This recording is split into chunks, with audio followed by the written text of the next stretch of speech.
उत्तर प्रदेश गौ सेवा आयोग के उपाध्यक्ष और दर्जा प्राप्त राज्य मंत्री महेश शुक्ला आज बस्ती पहुंचे, जहां उन्होंने मीडिया से बात करते हुए कई अहम मुद्दों पर बेबाकी से अपनी राय रखी। राज्य मंत्री महेश शुक्ला ने योगी सरकार से मांग किया है कि गाय को राज्य माता का दर्जा अब जल्द मिलना चाहिए और इसके लिए वह सरकार से बात करेंगे और जनमानस की भावना को देखते हुए इस पर निर्णय लेने की मांग करेंगे। कहा कि मुख्यमंत्री योगी आदित्यनाथ गौ संरक्षण की दिशा में लगातार काम कर रहे हैं। गांव-गांव में गौ आश्रय स्थल बनाकर गायों को संरक्षित किया जा रहा है, गौ तस्करों को जेलों में भेजा जा रहा है।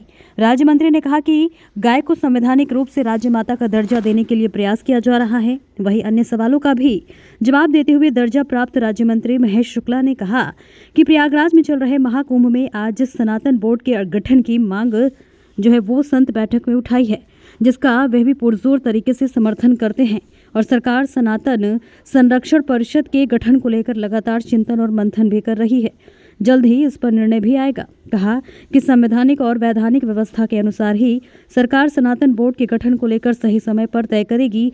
वहीं वक्फ बोर्ड के हो रहे सर्वे के सवाल पर राज्य मंत्री महेश शुक्ला ने कहा कि केंद्र सरकार ने वक्फ बोर्ड के जमीनों की जांच पड़ताल के लिए कमेटी बनाई है और जो भी रिपोर्ट आएगी उस आधार पर कार्रवाई होगी।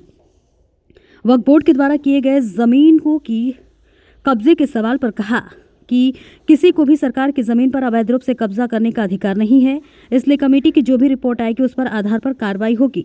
वहीं राज्य मंत्री महेश शुक्ला ने सनातन बोर्ड के गठन को लेकर कहा कि सनातन बोर्ड का गठन होना बेहद जरूरी है और सरकार सभी वर्गों के अधिकारों के संरक्षण पर काम कर रही है और सरकार से उन्होंने संवाद स्थापित किया है, इसलिए वही सही वक्त आने पर इसका निर्णय लिया जाएगा। और राज्य मंत्री ने देश के मंदिरों पर से सरकार के नियंत्रण हटाने की संत समाज की मांग पर कहा कि यह उचित मांग है और सरकार को चाहिए कि हिंदू समाज के मंदिरों से अपना नियंत्रण हटाए। वहीं महाकुंभ में अखिलेश यादव के द्वारा डुबकी लगाने के बाद हो रहे सियासत पर राज्य मंत्री महेश शुक्ला ने कहा कि अखिलेश यादव का मानसिक संतुलन खराब हो चुका है। अखिलेश यादव पहले कहते थे कि महाकुंभ में वही लोग जा रहे हैं जिन्हें अपना पाप धोना है, मगर उन्हें नहीं पता कि महाकुंभ में जाने वाले लोग मां गंगा का आचमन करने और अपनी आस्था से स्नान करने जा रहे हैं, जबकि अखिलेश यादव खुद अपना पाप धोने के लिए संगम में डुबकी लगाने पहुंचे। अखिलेश यादव के आरोपों पर कहा कि कुछ तो लोग कहेंगे, लोगों का काम है कहना, मगर योगी सरकार भारतीय संस्कृति और धरोहर को लेकर संवेदनशील है। मुख्यमंत्री खुद महाकुंभ में जाकर ऋषि मुनियों के साथ बैठकर उनकी समस्याओं को सुनकर समता और समरसता व राष्ट्रवाद का संदेश दे रहे हैं। जब से मानव सभ्यता आई है तब से लेकर महाकुंभ में कोई न कोई संतों के द्वारा देश की जनता के समक्ष जनादेश दिया जाता है और संत समय समय पर समाज का, देश का मार्गदर्शन करते हैं। सनातन बोर्ड को लेकर भी संतों की एक बड़ी मांग है, जिसको लेकर हमारी सरकार भी गंभीर है। जो भी निर्णय होगा संतों का, सरकार के साथ बैठकर संवाद स्थापित करके उसके सारे संवैधानिक पहलुओं को देखकर उसमें निर्णय के साथ सरकार सहभागिता करेगी। मुझे यह विश्वास है। देश को लाभ इसलिए है कि प्राचीन सभ्यता है, भारतीय सांस्कृतिक और आध्यात्मिक धरोहरों की धरती है, उसे संरक्षित करना, भविष्य में किसी प्रकार का विवाद ना खड़ा हो, सनातन बोर्ड के गठन होने से बहुत सारी समस्याओं का समाधान होगा।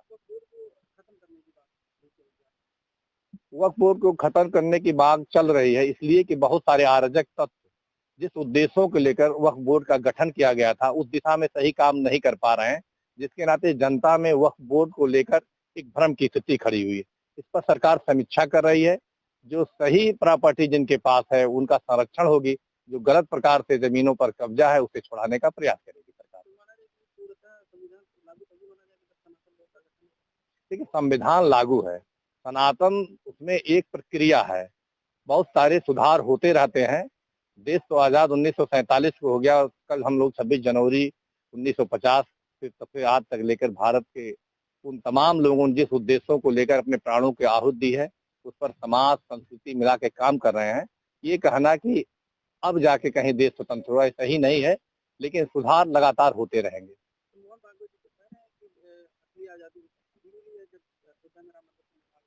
क्योंकि वो सांस्कृतिक राष्ट्रवाद की अवधारणा की बात कर रहे हैं। उनका मानना है कि जो करोड़ों करोड़ों वर्षों से जो हिंदू जनमानस जिस राम के प्रति श्रद्धा रखती है, उनके भव्य मंदिर निर्माण होने से उन श्रद्धालुओं के मन में श्रद्धा व्याप्त हुई है कि हाँ, भारत एक सांस्कृतिक राष्ट्रवाद का धरोहर वो संजोए रखने में सक्षम है। इस उद्देश्य को लेकर उन्होंने कहा है कि अब जाके आजादी मिली है।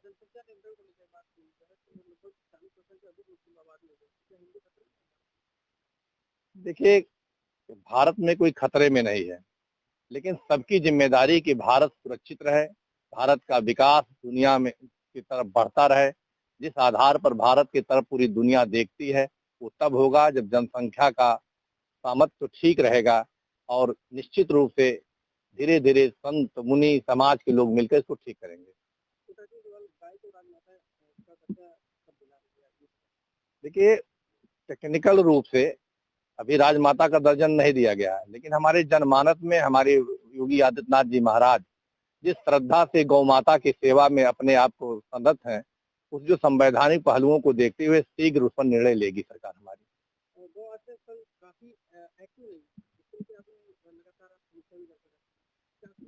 देखिए, सुधार ये समाज का विषय है। समाज से मिलकर समाज, सरकार, संगठन और जन सरोकार के द्वारा गो संरक्षण को प्रबल संभावना है।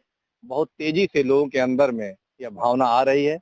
धीरे-धीरे अब आप जाएँगे गौशालाओं में, योगी आदित्यनाथ जी के निर्देश पर, उनके सुझावों पर बहुत सारे सुधार हो रहे हैं। कुछ कहीं बचा होगा उसे भी ठीक किया जाएगा।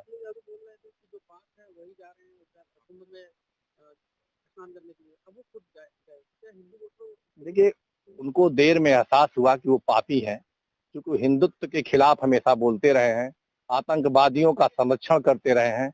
ऐसे में उनको लगा कि जब पूरे विश्व के लोग माँ गंगा में जाकर स्नान लेकर आचमन करके आशीर्वाद प्राप्त कर रहे हैं, तो उन्हें लगा कि जो मैंने पाप किया है, मैं गंगा में जाकर उस पाप को धुलूं। इसी उद्देश्य से लेकर भयभीत होकर वो गंगा में इसलिए गए कि मैं पापी हूँ, उस पाप को धोने के लिए गंगा स्नान कर रहे हैं।